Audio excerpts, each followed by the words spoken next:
예, 안녕하세요. 어제 저녁 수요 예배 때 영상에 에러가 나서 그래서 제대로 올라가지 못했습니다. 그래서 그 내용을 또 확인하시는 분들이 계시기 때문에 다시 그 녹화를 해서 올려드리고자 합니다. 뭐 수요예배 때 했던 내용들을 다 할 수는 없을 것 같고, 그 핵심적인 부분들만 요약해서 내용을 전하도록 하겠습니다. 오늘은 킹덤 스토리 제8과 안식일에 38년 된 병자를 고치신 예수님이라는 제목의 내용입니다. 벌써 2024년도 2월 달이 많이 흘렀습니다. 이제 겨울이 지나고 날씨가 굉장히 따뜻해지는 그 봄이 오고 있죠. 조금 있으면 굉장히 그 벚꽃이 많이 피면 금오산에 사람들이 또 많이 모일 텐데요. 그러면 이제 사람들이 그 기대하는 마음으로 금오산을 찾죠. 꽃의 아름다움도 보고 그리고 봄의 정취도 만끽하고 그렇게 합니다. 어쨌든 그 봄이 주는 기대감, 그런 것들을 가지고 사람들은 이 꽃을 찾고, 그리고 또 기대하는 마음 때문에 이 봄이라는 그런 단어는 우리를 설레이게 하기도 합니다. 아무리 겨울이 유난을 떨어도 봄은 우리 곁을 늘 찾아옵니다. 그런데 이 우리의 인생을 생각했을 때에 인생에 늘 기대감이 충만하고 그렇지는 않죠. 사람들이 세상을 살아가면 살아갈수록 이 기대감이 높아지면 좋겠지만, 그런데 실상은 그렇지가 않습니다. 남녀가 만나서 서로 이제 사랑하고 결혼을 하고 이때만 하더라도 이 기대감이 넘치고 소망이 굉장히 있는데, 그런데 시간이 흐를수록 점점점 소망이 사라지는 그런 경우들이 많이 있습니다. 60대 이제 여성들에게 가장 인기 있는 남편을 조사를 했다고 하는데요. 가장 인기 있는 남편이 어떤 남편일까요? 건강한 사람? 돈이 많은 사람? 아니면 집안일을 잘 도와주는 사람? 그런 사람이 아니라 가장 인기 있는 남편은 집에 없는 남편이랍니다. 30년 넘게 살면서 이 부부 간에 어떤 기대감이 얼마나 사라지면 그런 결과가 나오겠습니까? 그런데 여러분, 혹시 인생뿐만 아니라 여러분의 신앙, 우리의 신앙도 혹시 점점 기대감이 사라지지는 않습니까? 예수님 처음 믿었을 때에는 예배 때만 예배에 나오기만 하더라도 정말 그 말씀의 감동과 또 찬양의 기쁨과 또 기도의 행복, 이런 것들을 가지고 있었는데, 시간이 지날수록 하나님에 대한 사랑, 그리고 또 신앙의 열정, 이런 것들도 자꾸만 식어가는 경우들이 많이 있습니다. 그러니까 인생이라는 것은 대부분 그 시간이 흐르면 흐를수록 대부분의 사람들은 이 소망이 없어진다, 이렇게 말해도 과언이 아닐 것 같습니다. 오늘 이 본문의 말씀에는요, 정말 점점 희망, 소망, 이런 것들이 사라져가는 한 사람의 이야기가 나옵니다. 본문의 배경은요, 유대인의 명절 때에 예수님께서 예루살렘을 찾으셨는데, 그때 이제 양문이라는 곳으로 들어가셨습니다. 그곳에는 베데스다라는 그런 연못이 있었는데, 이 베데스다의 뜻은요, 이 자비의 집이라는 뜻입니다. 그리고 또 연못 주위로 행각이 있었고요. 행각이라 하는 말은 우리나라의 어떤 정각, 정자, 이런 거와 비슷한 그런 곳이 5개가 있다라고 기록되어 있습니다.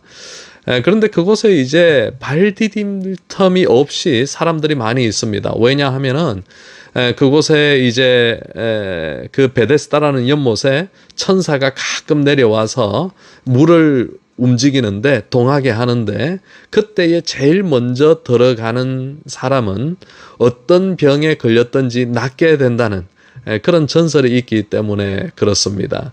그래서 그 주변에는 사람들이 늘 붐비고 많았습니다.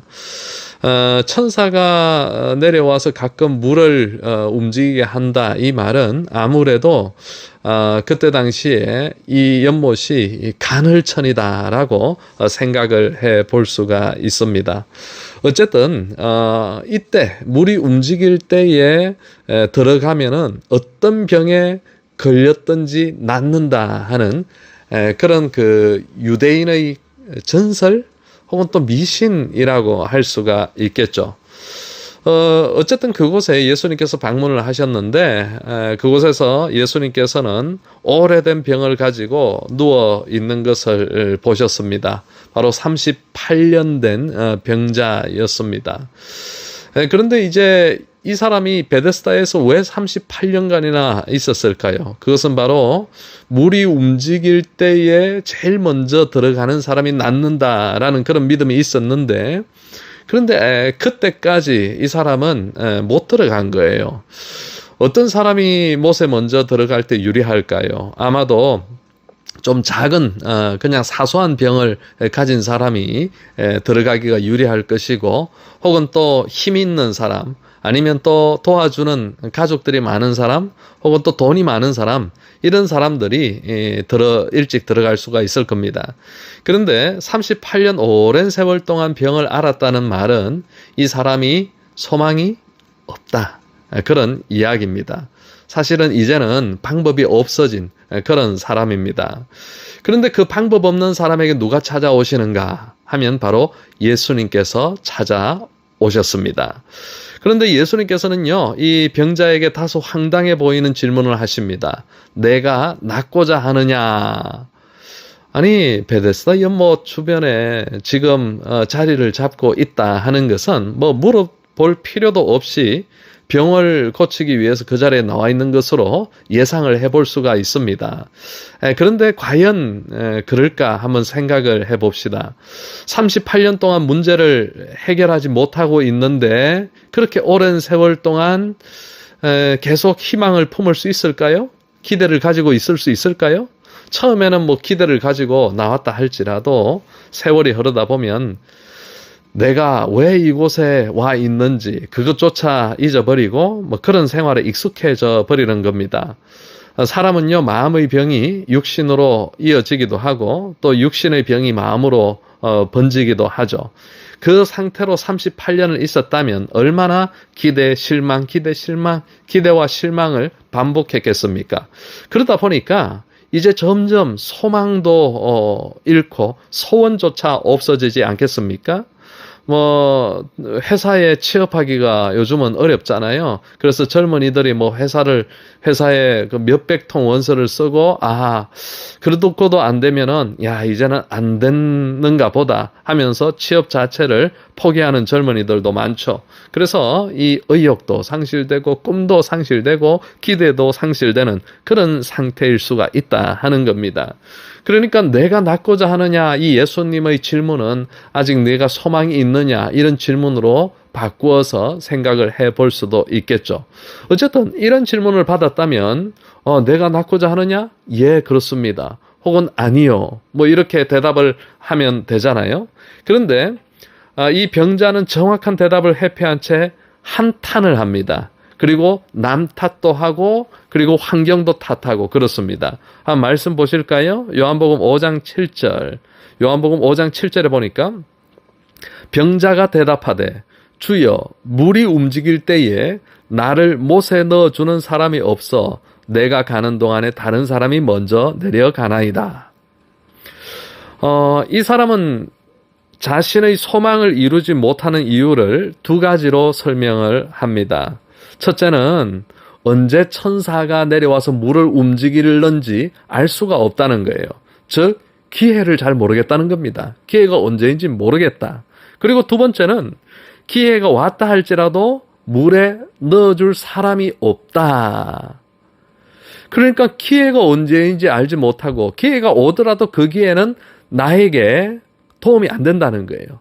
나를 도와줄 사람이 없다는 거예요. 그래서 점점 시간이 갈수록 소망을 잃어버린다라고 한탄을 하고 있는 것이죠. 오늘 사실 이 이야기를 통하여서 이게 내 이야기가 아닌가 생각을 해볼 수도 있겠죠. 나도 점점 소망을 잃어가면서 살아가는 것이 아닌가. 예수님의 자녀로 살아감에도 불구하고 세월이 흐르면서 점점 그런 기대를 잃어가고 있지는 않는가. 왜냐하면은 기회가 언제 오는지 알 수도 없고 내게는 기회도 잘 오지 않는 것 같고, 그리고 기회가 왔다 할지라도 도와줄 사람이 없다. 그런 핑계를 댈 수도 있을 겁니다. 어쨌든 우리 인생이 점점 절망하는 이유가 이겁니다. 기회가 와야 하는데 기회가 잘 오지도 않고, 그리고 또 사람들이 좀 나를 도와주면 좋겠는데 도와주지 않는다는 겁니다.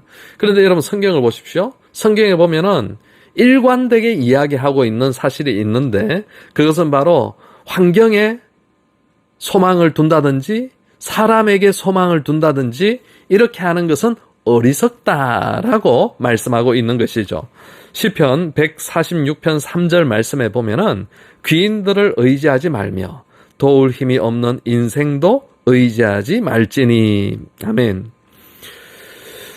우리의 소망은 오직 예수 그리스도 한 분뿐입니다. 결국에는 예수 안에 소망을 품어야 역사가 일어나고 힘이 있게 되는 것이죠. 그런데 힘이 없는 우리는 인생을 자꾸 의지하려는 이런 습관이 있습니다.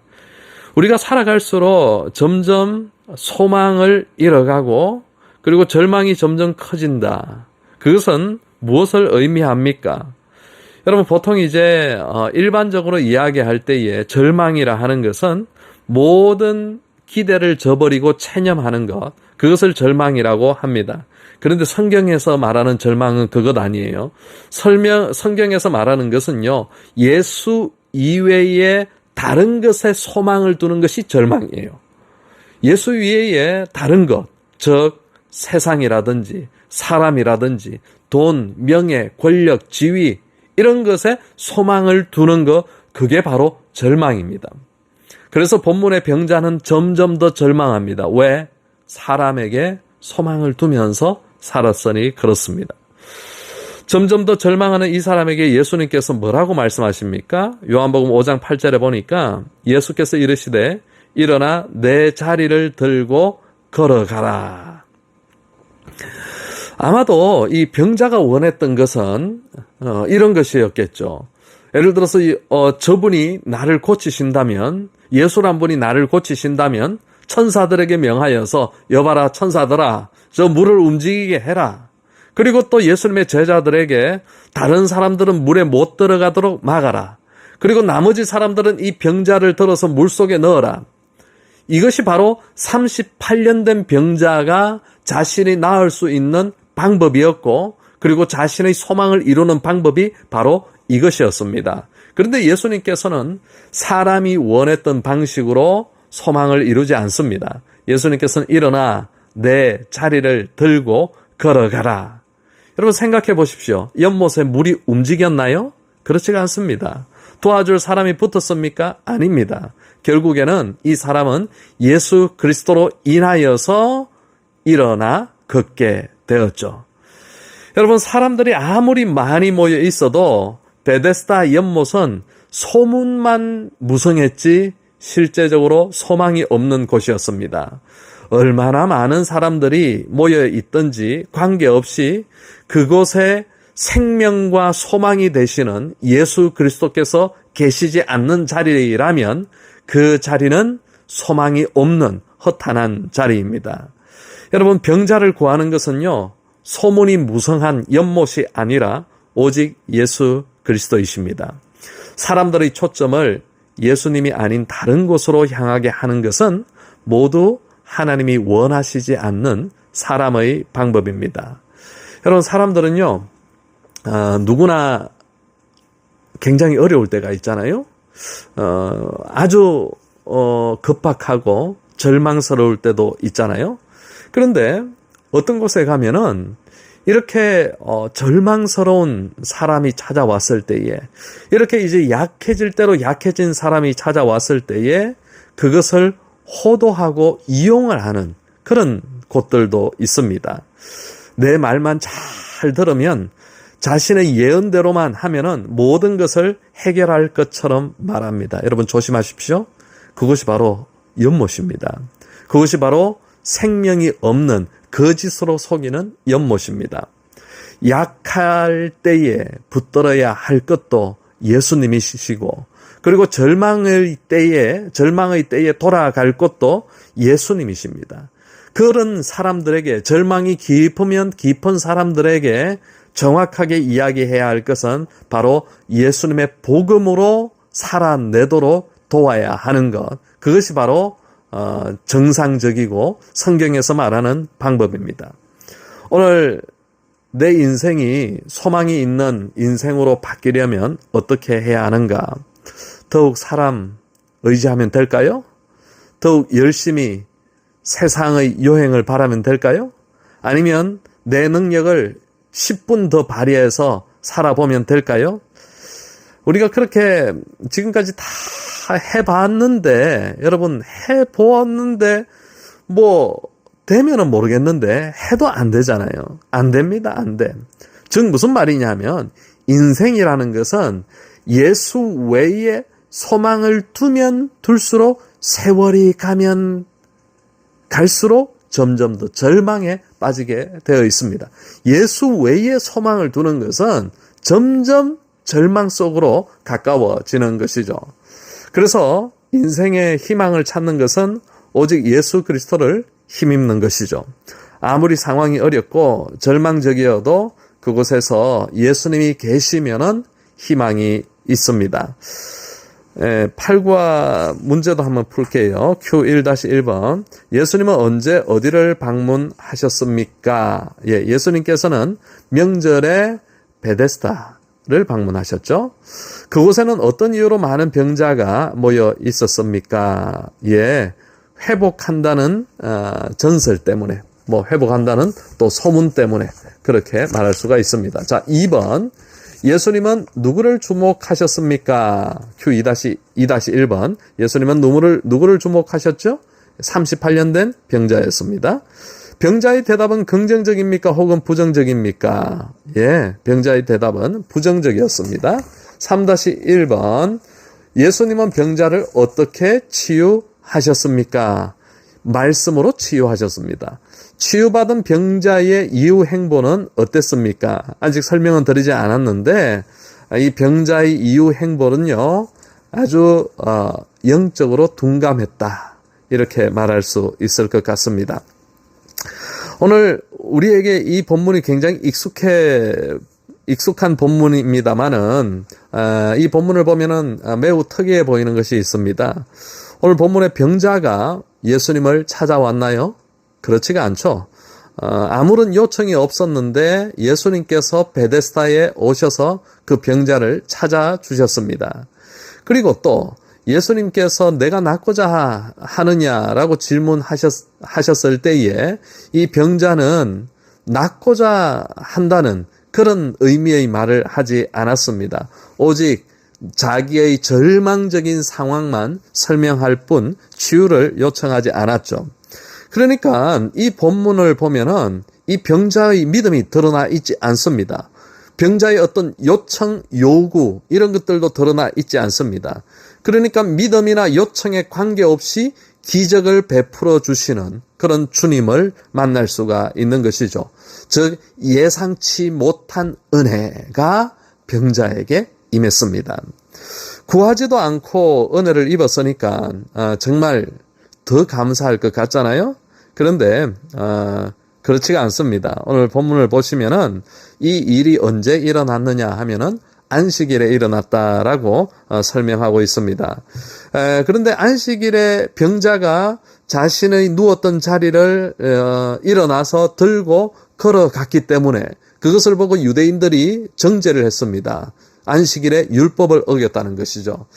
당시의 당시의 율법에는 안식일에 이제 뭔가 물건을 나르는 것, 그것은 바로 안식일을, 즉 율법을 범하는 일이었습니다. 그래서 정죄를 하는 겁니다. 그러자 이 병자가요, 아주 위기를 모면하려고 어떤 이가 들고 가라 해서 그랬다 하면서 핑계를 대죠. 그때는 이 병자도 예수님이 누구신지 제대로 알지도 못했고 그냥 자신의 병이 나았다 하는 것만 알았던 것 같아요. 그래서 이제 그 이후에 이 병자는 예수님을 만나죠. 그래서 예수님께서 이 병자에게 말씀하시기를 5장 14절 말씀에 보면은 더 심한 것이 생기지 않게 다시는 죄를 범하지 말라라고 하세요. 여러분, 만약에 우리라면은 그럴 것 같아요. 다시 나의 병을 38년 된 병을 고쳐주신 분을 만났으니까 그분이 누구신지 알고 싶지 않았겠습니까? 그리고 또 그분이 범상하신 그런 분이라는 것을 알고 메시아라는 것까지 알고 그분을 믿지 않았겠습니까? 그런데 그렇게까지 예수님께서 말씀하시는데 이 38년 된 병자는, 나음을 입은 이 병자는 유대인들을 찾아갑니다. 그리고 안식일을 어긴 이가 바로 예수라라고 고발을 하죠. 이 사람은 예수님을 믿을 수 있는 최고의 기회가 주어진 사람이었어요. 구하지도 않았는데 예수님이 찾아오셨고, 그리고 또 탄식만 했는데 기적을 베풀어서 고쳐주셨어요. 그런데 그렇게 육체의 질병은 치유받았지만 예수님을 믿고 영생을 얻을 기회는 스스로 차버립니다. 여러분, 기적을 체험했다고 해서 영생을 보장받는 것이 아닙니다. 육적 치유가 영적 치유로 반드시 이어지지는 않는다는 것이죠. 38년 동안이나 고통스러운 세월을 보내다가 치유받았던 병자는 결국에 예수님이 누군지 알지 못했고 따르지도 않았습니다.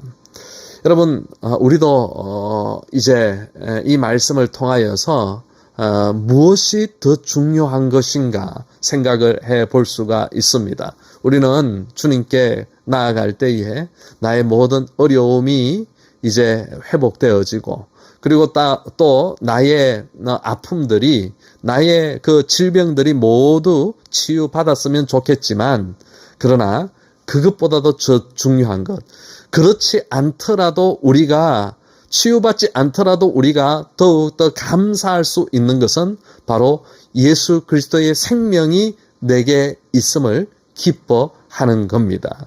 그래서 우리는 이 38년 된 병자, 치유받은 병자보다 훨씬 더 중요한 예수 그리스도를 힘입어 살아가는 성도들이 되시기를 바랍니다.